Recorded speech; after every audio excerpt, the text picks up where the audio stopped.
Labadiena dar kartą. Dabar mes panagrinėsim šešioliktinę sistemą. Kaip jos pavadinimas pats sako, joje mes turim jau ne 10 skaitmenų, o 16. Ir tai jos labai paprasta suprasti, tos skaitmenys nuo 0 iki 9 imtinai, tai čia mums jau žinomi skaitmenys iš 10 sistemos. Paskui eina 10, tai jis žymimas kaip A, paskui čia 11 žymimas kaip B, C yra 12, D 13, E 14 ir F yra 15. Čia paskutinis skaitmo šešioliktinės sistemos. Labai dažnai taip pat tas raides rašo ir kaip mažasias raides. Jeigu jūs užrašot skaičių šešioliktinės sistemai, tai aišku geriau arba tik tai didžiosios, arba tik tai mažasios panaudojat. Tam, kad suprasti, kaip iš paprasto dešimtinio skaičiaus gauti šešioliktinį, paimkim nesudėtingą pavyzdį, kokią nors, pavyzdžiui, 231 toks skaičius dešimtinį sistemą, reikia jį paversti šešioliktinį. Algoritmas vertimo iš šešioliktinę lygiai toks pat kaip ir dviejinės. Reikia dalinti 16, ieškoti liekanas ir žiūrėti, kiek gaunasi sveikųjų. Taigi 231. Taip, padalinus iš 16, pasižiūrim, kiek sveikų, kiek liekana. Aš čia, žodžiu, nenoriu skaičiuoti iš karto, aš paimsiu ir padalinsiu pitoniškai. 231 padalinus iš 16. Taip, pasižiūrim, kiek čia sveikųjų. Čia sveikųjų pas mus 14. Bet mes žinom, kad užrašykime iš pradžių čia 14 ir taip pat suraskime iš karto liekaną. Taip, čia procentų. Taip, čia 7. Tai liekana čia 7. Dabar čia mes gavom skaičių, kuris yra mažesnis negu pagrindas, taip.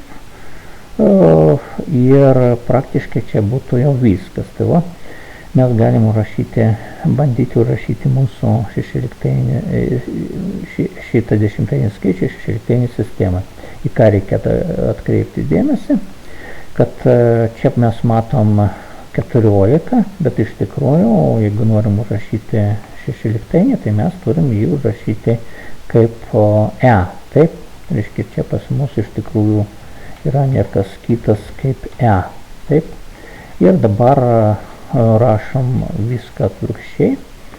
Tai 231 iš apačios į viršų turim E ir 7.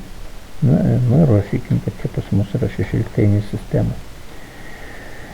Dabar, kaip patikrinti, ar čia tikrai taip, tai jeigu mes turim E7, ką reiškia tai, kad dešimtinį gaunam 231, tai mes turim E, o E yra pas mus niekas kitas kaip 14, tai 14, taip, padauginta iš 16 pakelta šiuo atveju pirmojo laipsnio, taip, nes čia pas mus pirmas laipsnis, čia yra nulinis laipsnis. Panašiai kaip mes ten su dviejinė dešimtinė rašėm. Plius 7 padauginta iš 16 pakelta nuliniam. Taip, skaičiuojam 14 kart 16, tai 224 ir čia antras dėmuo yra 7. Čia yra kaip tik 231.